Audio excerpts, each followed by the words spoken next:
नमस्कार, मैं अशोक कुमार पांडे। स्वागत है आपका द क्रेडिबल न्यूज पर। एक तरफ ट्रंप कह रहे हैं जंग लगभग खत्म होने वाली है, जेडी वांस कह रहे हैं कि जंग लगभग खत्म होने वाली है। हर तरफ खबरें ये आ रही हैं कि दोबारा बातचीत शुरू होगी पाकिस्तान के अंदर, इस्लामाबाद के अंदर। एक बार ये सारे लोग फिर से इकट्ठा होंगे और कोई ना कोई डील हो जाएगी। और दूसरी तरफ आज एक खबर छपी है, इजराइल के अखबारों में भी छपी है और न्यूयॉर्क टाइम्स में भी यह खबर छपी हुई है। इस खबर में मोसाद के चीफ कह रहे हैं कि जब तक ईरान में रेजीम चेंज नहीं हो जाएगा तब तक हमारा मिशन अधूरा रहेगा। इसका मतलब क्या हुआ? इसका मतलब यह हुआ कि ट्रंप झूठ बोल रहा है। ट्रंप तो लगातार कह रहा है रेजीम चेंज हो चुकी है। ट्रंप तो यह कह रहा है कि वो सारे लोग ईरान के जिनसे हमको दिक्कत थी उनको रास्ते से हटाया जा चुका है, इसलिए ईरान के अंदर रेजीम चेंज हो गई है। और इजराइल कह रहा है कि रेजीम चेंज होना अभी बाकी है। दरअसल इजराइल का ख्वाब आप सब जानते हैं, वो ये है कि ईरान को 4 और 5 हिस्सों में बांट दिया जाए, ईरान के तेल वाले इलाके पर पूरा कब्जा कर लिया जाए और ईरान को इस कदर कमजोर कर दिया जाए कि ईरान दोबारा इजराइल के सामने खड़े होने की कभी हिम्मत ना कर सके। अब देखिए, उनके लिए यह अफसोस की बात है कि उनका ख्वाब कभी पूरा होने वाला नहीं है। उल्टा जरूर हो सकता है, यह जरूर हो सकता है कि इजराइल ऐसी जगह पहुंच जाए कि नेतन्याहू का कोई भी ख्वाब, खासतौर पर ग्रेटर इजराइल का ख्वाब, कभी पूरा ना हो। तुर्की जिस तरह से इजराइल के खिलाफ आया है वो तो आप सब लोग जानते ही हैं, वो मैं कई बार बता चुका हूं। लेकिन यूरोप के अंदर जिस तरह से नेतन्याहू के खिलाफ माहौल बन रहा है वो अपने आप में बेहद आश्चर्यजनक है। जैसे मेलोनी के बारे में आप सब जानते हैं, हिंदुस्तान में इटली की प्रधानमंत्री मेलोनी को सब लोग जानते हैं, उनके मीम वगैरह बनते रहते हैं, लेकिन बहुत सीरियस प्राइम मिनिस्टर हैं वो। आप उनके बयान और बाकी सब देखेंगे तो बहुत सीरियस प्राइम मिनिस्टर हैं, बहुत ज्यादा बकबक नहीं करती हैं मेलोनी। मैं ये भी बता दूं कि राइट विंग से आती हैं, कोई बहुत लेफ्ट की नहीं है, लिबरल नहीं है, बाकायदा राइट विंग की हैं और एक जमाने में इजराइल का जबरदस्त समर्थन करती रही हैं, ट्रंप का लगातार समर्थन करती ही रही हैं। लेकिन मेलोनी का एक डिसीजन और एक बयान जो पिछले 2 दिनों में आया है वो इजराइल को चिंता में डालने वाला है। मेलोनी की सरकार ने इजराइल के साथ जो एक डिफेंस डील चल रही थी उस डिफेंस डील को सस्पेंड कर दिया है, यानी फिलहाल के लिए खत्म कर दिया है, टाल दिया है। यानी वहां से जो डिफेंस की खरीदारी होती थी, जो डिफेंस के सामान इजराइल से इटली खरीदता था और इटली से डिफेंस का जो सामान इजराइल खरीद रहा था वो फिलहाल नहीं होगा। इसके अलावा भी जो डिफेंस कोऑपरेशन था उसको फिलहाल के लिए सस्पेंड कर दिया गया है। ये तो उनका डिसीजन है। और उनका जो बयान आया ट्रंप के खिलाफ, खासतौर पर पोप को लेकर जो कुछ ट्रंप ने बोला था, उसके बाद जो बयान आया जिसमें उन्होंने कहा कि मैं ये नहीं चाहती कि मुल्क कोई ऐसा बने जहां जो रिलीजियस लीडर हैं, जो मजहबी नेता हैं, वो पॉलिटिकल नेताओं के पीछे चलें। ट्रंप ने जो कहा वो सही नहीं कहा। ये ट्रंप की पहली सीधी मुखालफत थी। देखिए, पॉलिटिक्स में कई बार बहाने ढूंढे जाते हैं, आपको मुखालफत करनी होती है, मजम्मत करनी होती है, लेकिन बहाने ढूंढे जाते हैं कि किस तरह से कोई बहाना मिले और आप मुखालफत अपनी साफ कर सके। तो ट्रंप के खिलाफ मेलोनी का यह पहला बयान है जो ट्रंप को काफी बुरा लगा। और एक इटालियन अखबार को इंटरव्यू देते हुए उसने कहा कि मैं हैरान हूं, मुझे लगा था उसमें हिम्मत है लेकिन मैं गलत था। दरअसल मेलोनी ने यह दिखाया कि उसके पास हिम्मत है। इजराइल के साथ डिफेंस डील कैंसिल करके और उसके बाद ट्रंप के खिलाफ बयान देकर मेलोनी ने यह बताया कि यह जो पूरा माहौल जंग का बना है उसमें हम इजराइल और अमेरिका के साथ नहीं रह सकते और मेलोनी अकेले नहीं है। वैसे डिफेंस डील की बात हुई तो मुझे याद आया कि आजकल अमेरिका के अखबार बहुत ज्यादा खोजी खबरें छाप रहे हैं, खोज खोज के ले आते हैं खबरें जिसमें वो कहते हैं कि चाइना ने इतने हथियार दे दिए ईरान को, रशिया ने इतने हथियार दे दिए ईरान को। ये सारी बातें वो लगातार लिख रहे हैं, छाप रहे हैं और माहौल बनाया जा रहा है कि ईरान के पास तो हथियार थे ही नहीं। ईरान ने जो कुछ किया वो चाइना और रशिया से मिली हुई टेक्नोलॉजी से किया। पहली बात तो ये कि रशिया और चाइना को भी ईरान ने हथियार भेजे हैं, खासतौर पर रशिया को ड्रोन्स भेजे हैं जब यूक्रेन के साथ उसकी जंग काफी उरूज पर थी। और दूसरी बात ये कि यही अखबार कभी यह खबर क्यों नहीं छापते हैं कि इजराइल को अगर अमेरिका और पूरे यूरोप से हथियार नहीं मिलते तो इजराइल ईरान के सामने घंटे भर भी खड़ा नहीं रह पाता। जब हथियार खत्म होते हैं अमेरिका के सामने गुहार लगनी शुरू होती है और अमेरिका नए हथियार भेज देता है। उसको जर्मनी दूसरे नंबर पर है, सबसे ज्यादा हथियार भेजता है। इसके अलावा जितने यूरोपीय मुल्क हैं, चाहे फ्रांस हो, चाहे ब्रिटेन हो, चाहे इटली हो, ये सारे मुल्क इजराइल को पैसा और हथियार देते रहे हैं। अगर ये मुल्क इजराइल को टेक्नोलॉजी, हथियार और पैसा नहीं देते तो इजराइल ईरान के सामने घंटे भर भी नहीं टिक पाता। लेकिन इस बात के लिए कोई ये नहीं कहता कि इजराइल अमेरिका और यूरोप के पैसों पर पलता है, ये कोई नहीं कहता। ईरान को हथियार चाइना से मिलते हैं, इस पर सबको दिक्कत है। अरे भाई, जब इजराइल दुनिया भर से हथियार खरीद सकता है तो ईरान, चाइना और रशिया से हथियार क्यों नहीं खरीद सकता? इसमें इतनी बड़ी कौन सी बात है? लेकिन यही मैं कहता हूं, गोदी मीडिया ऐसे ही काम करता है, ऐसे ही खबरें बनाता है जिसमें आपको ईरान को हथियार देना भी कोई अपराध लगे, कि जैसे ईरान को हथियार नहीं बेचा जा सकता। सैंक्शन लगाया है अमेरिका ने, यूनाइटेड नेशन ने इतना बड़ा सैंक्शन नहीं लगाया है, अमेरिका ने बड़ा सैंक्शन लगाया है।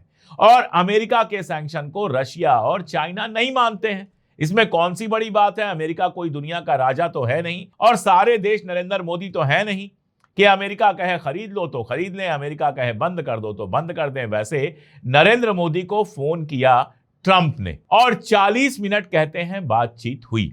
अब देखिए, यह बातचीत बहुत इंपॉर्टेंट है, क्योंकि सीज फायर के बाद, ईरान के साथ हुए सीज फायर के बाद जो सीज फायर अभी चल रहा है, यह पहली बातचीत है ट्रंप और मोदी के बीच में। अब सवाल यह उठता है कि इस समय यह बातचीत क्यों की गई? पहली बात तो यह हो सकती है कि नॉर्मल सा है, नेता लोग आपस में बातचीत करते रहते हैं, तो ट्रंप ने बातचीत की हो। मैं यह सवाल क्यों पूछ रहा हूं कि इस समय बातचीत क्यों की गई? क्योंकि जब सीज फायर की बात चल रही थी, इस्लामाबाद में जब समिट चल रही थी, ईरान के लीडर और अमेरिका के लीडर आए हुए थे वहां पर। उस समय बहुत सारे मुल्कों से ईरान ने सलाह मशविरा किया, बहुत सारे मुल्कों से अमेरिका ने सलाह मशविरा किया, लेकिन मोदी जी के साथ किसी ने कोई सलाह मशविरा नहीं किया। इसलिए यह सवाल उठता है कि यह बातचीत क्यों हुई। वैसे इस बातचीत की डिटेल सामने नहीं आई है, सिर्फ इतनी आई है कि नरेंद्र मोदी जी ने कहा है कि भारत के लोग ट्रंप से प्यार करते हैं। सॉरी नरेंद्र मोदी जी, आपके भक्त ट्रंप से प्यार करते होंगे, हमारे जैसे करोड़ों करोड़ों भारतीय ना तो ट्रंप से प्यार करते हैं और ना ही नेतन्याहू से प्यार करते हैं। हमें ट्रंप से कोई प्यार नहीं है। हमें तो ट्रंप से इस बात की नाराजगी है कि वो आपकी बार बार बेइज्जती करता रहा है। हिंदुस्तान पाकिस्तान में जो जंग हुई, ऑपरेशन सिंदूर वाला मामला जो था, उसका समझौता कराने की बात वो 50-55 बार कह चुका है। ये तो ईरान की जंग में फंस गया तो अब बोलना उसने बंद किया है। आपके बारे में कह चुका है कि इतने मिलियन डॉलर मैंने नरेंद्र मोदी को दिया था, जिस बात को हमने कभी सही नहीं माना।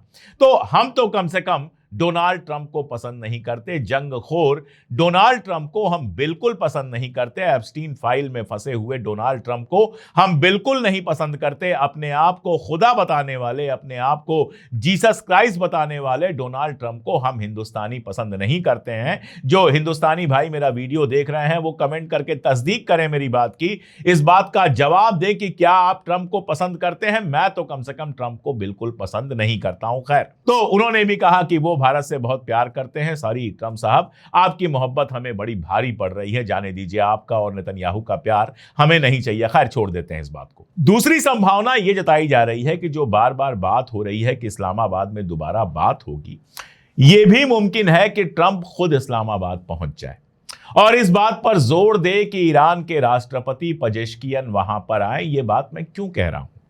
आप याद कीजिए वो फेमस तस्वीर जिसमें फलस्तीन के पीएलओ के लीडर यासर अराफात और उस समय इजराइल के जो प्राइम मिनिस्टर थे, वो दोनों लोग पहुंचे थे कहां? ओस्लो में।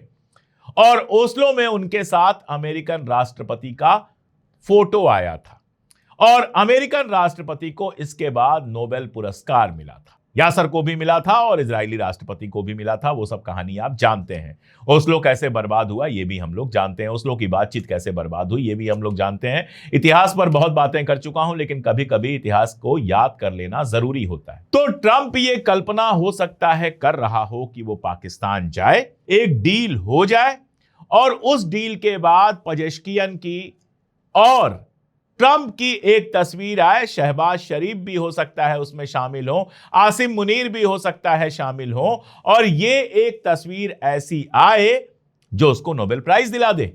जिसमें वो कहे कि देखिए मैंने पीस एस्टैब्लिश कर ली। हालांकि फर्क ये है कि उस समय जो अमेरिका के राष्ट्रपति गए हुए थे, उन्होंने जो पीस एस्टैब्लिश कराई थी, जो चली नहीं, इसी नेतन्याहू की वजह से नहीं चली, वो फलस्तीन और इजराइल के बीच में था। यहां तो आप खुद जंग का हिस्सा हैं, इसलिए आप जो पीस एस्टैब्लिश कर रहे हैं बेसिकली अपने लिए कर रहे हैं। लेकिन खैर, वो ट्रंप का दिमाग है, वो कुछ भी सोच सकता है, हो सकता है ट्रंप वहां पर टर्की के राष्ट्रपति को भी बुला ले, एर्दोगान को बुला ले, हो सकता है सऊदी अरबिया के क्राउन प्रिंस को बुला ले, कुवैत के प्रिंस को बुला ले, जॉर्डन के शाह को बुला ले, वो किसी को भी बुला सकता है। नेतन्याहू नहीं आएगा, लेकिन उसके अलावा ढेर सारे अरब लीडर्स को बुला सकता है, कुछ और लीडर्स को बुला सकता है और उसको एक ग्रैंड मंच बना सकता है, जिसके बाद वो अमेरिका में जाके ये कह सके कि देखो हम दुनिया में शासन करते हैं, हम दुनिया पर राज करते हैं और हमने ईरान के साथ पीस एस्टैब्लिश कर ली। इस समय अमेरिका का हाल ये है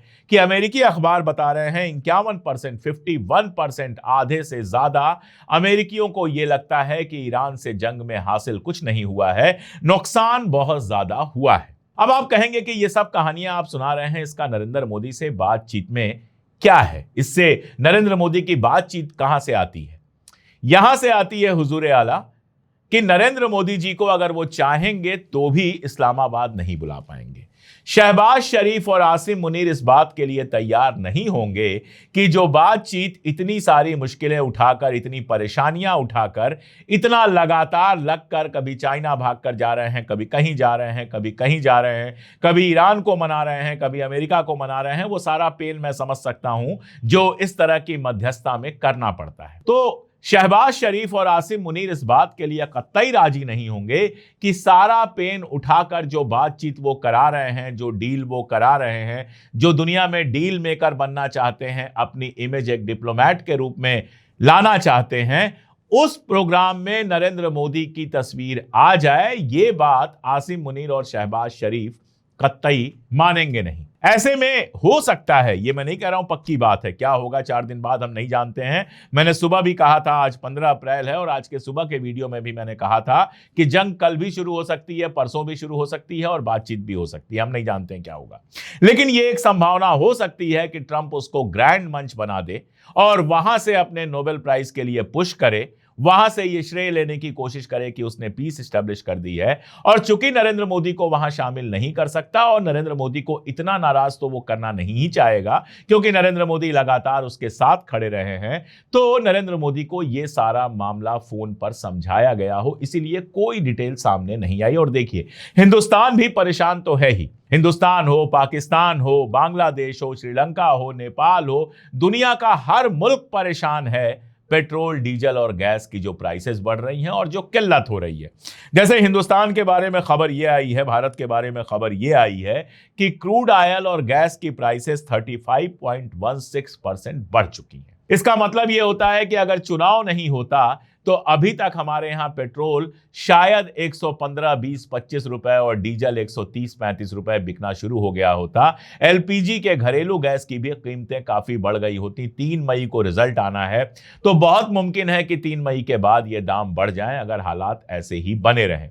अब देखिए, ट्रंप ने जो लगा दिया वहां पर ब्लॉकेड, उसके बाद तेल का निकलना और मुश्किल है, तो नया तेल आएगा नहीं, नई गैस आएगी नहीं, तो जाहिर है किल्लत बढ़ेगी। तो यह भी मुमकिन है कि नरेंद्र मोदी जी ने कहा हो कि भाई कैसे भी खत्म कीजिए, हमारा तेल गैस आने दीजिए, वरना हमारे देश में बहुत दिक्कत आ जाएगी।